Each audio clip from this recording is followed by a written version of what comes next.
Are you a patient person? Well, stay tuned to find out how you can embrace the lesson to be more patient so that you can have a more confident and resilient, long, healthy life.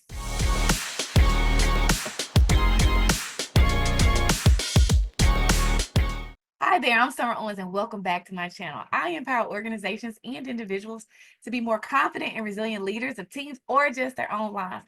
And right now, I'm doing that through sharing some powerful lessons from my grandmas through this book. And if you have missed any of the lessons, it's 100 lessons that I'm sharing. Go back and check out the lessons that I've already done on confidence, resilience, leadership, and life. Now I'm on lesson 46, practice patience. Practice patience. So, are you a patient person? And I can admit, this is one that I struggle with. This is one of the lessons that I struggle with, especially as a single mom, as a teen mom, as a single mom. I was not patient. And I'm probably still not the most patient person. But over time and through life and life experiences, I have embraced this lesson of practicing patience. And it has made me more calm in challenging situations. It's made me more understanding, which is one thing I talked about in the last lesson. And then that's by learning to be more patient with others, including my son and my friends, my family, and also more patient with myself. So let's get into this lesson. With their husbands, with their children, and with everyone, my grandmas both embodied patience. Observing them taught me the value of waiting and watching things unfold. Their lessons in patience have been a cornerstone of my resilience, showing me that often the best response to difficulty is a composed and measured approach. By adopting their unhurried manner, I've learned to give situations the time they need to develop, finding that this patience often leads to better outcomes. This wisdom has not only enriched my personal life, but also enhanced my interactions with others, allowing me to build stronger, more enduring relationships. Embracing their legacy, I remind myself daily that patience is a profound form of wisdom. Understand that some situations require time to improve, and being patient is part of the process. Patience allows for growth and development at a natural pace. It helps manage expectations and reduces frustration during slow progress. Being patient is also crucial in relationships, allowing others the time they need to change or adjust. It promotes a peaceful mind and a more thoughtful approach to life's difficulties. So practice patience. Watching my grandmas and the things that they endured with their spouses, with their children, and with their other people around them showed me just what I said and how important it is to sometimes just sit back and watch, sit back and wait. That, and I am a woman of action, and they were women of action, but I also learned how important it is sometimes to be patient and to see what happens because in a lot of situations, things will change on their own. Things will change on their own, or people will change on their own if you can be patient. And so let's talk about 5 tips on how you can live this very important lesson of practice patience. No, you can't have that. You can't do that. Have you ever heard that voice, maybe from someone else or deep down inside of you, saying, no, you can't? Ever felt like you weren't good enough, smart enough, or brave enough to have what you really want? That promotion, that degree, that dream job, that house, that fulfilling relationship, that business, that life you've always imagined. Well, I'm confidence coach Summer Owens, and I'm here to tell you, yes, you can have it. And yes, you can do it. I'm the person to help you make it happen because I've been there. I faced doubts, fears, and setbacks head on. As a teen mom who was told my future was bleak, I chose to say, so what to every obstacle I faced. I didn't let circumstances or self doubt define me. I've probably done what you want to do. I've earned degrees, I've had dream jobs, I've launched business, written powerful books, bought houses, all while defying the odds. Now I want to help you to say so what to your fears and limitations too. I want to share my secrets to success with you in my Get the Guts to Go For It program. If you're tired of watching others live the life that you want and you're ready to turn your someday into today, let me help you embrace the so what mindset. Build your confidence and make your dreams a reality. Grab one of the limited spots for this program at getthegutstogoforit.com. I can't wait to help you go for it. Tip number one on how to live the lesson practice patience is to set some realistic timeline. So think about the things that you want to happen in your life or the things that you want to accomplish. Set a timeline. And I'm an aggressive person. If you haven't picked that up yet, I like to make things happen. But set some realistic timelines and understanding that sometimes, a lot of times, things take longer than expected.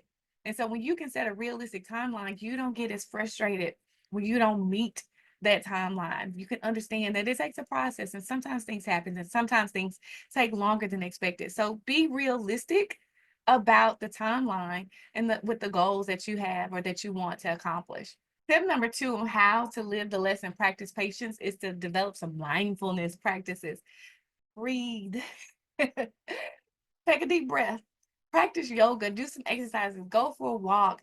Take some time to be calm, even in the midst of anxiety, even in the midst of frustration, when you want things to hurry up and happen, or when things aren't happening the way that you want them to happen and when you want them to happen as fast as you want them to happen. Develop some mindfulness practices. And I tell you, breathing is one of the best ones for me, is that in the midst of a situation where I'm not feeling patient or I am feeling frustrated, I breathe. I take some deep breaths. So figure out what works for you to get in your head, but not in your head, but to be mindful and to think about what you're experiencing. Think about the timeline, think about what's happening, and breathe in. Take a deep breath, relax, and understand that it's a process. Whatever it is that you're going through, whatever it is you're experiencing, it's a process. And be Tip number 3 on how to live the lesson practice patience is to focus on the process and not just the outcome. Now, I'm all about making stuff happen. I love making stuff happen. I like producing things and making things happen. But I'm so excited and I feel so good that even as I was making things happen, I did focus on the process and the progress. So every day as I was writing those books, I was thinking about how I was purging my feelings and it was making me feel better. So a sense of therapy as I was writing. And at the end of the day, it was however many words I had written. That was progress.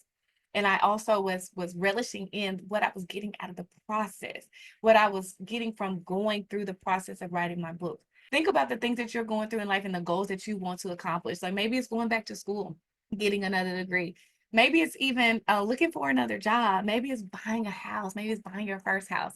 Think about the process. Spend time thinking about the process, even when the process may be slower than you like, maybe it's frustrating, may not be going the way you would like. But I always say, look for the lesson.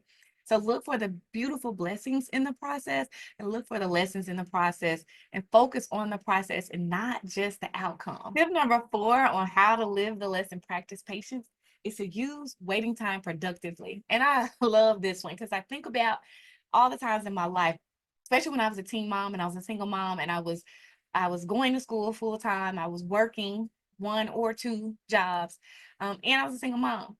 And I had to squeeze every ounce of productivity out of every minute that I had. So I remember even going to the laundromat when I was washing clothes and I had my son there. He would bring toys so he could play, and I would be doing homework. So during that time, my waiting time while the clothes were washing, I was still being productive. So think about your thing, whatever it is that you're waiting for.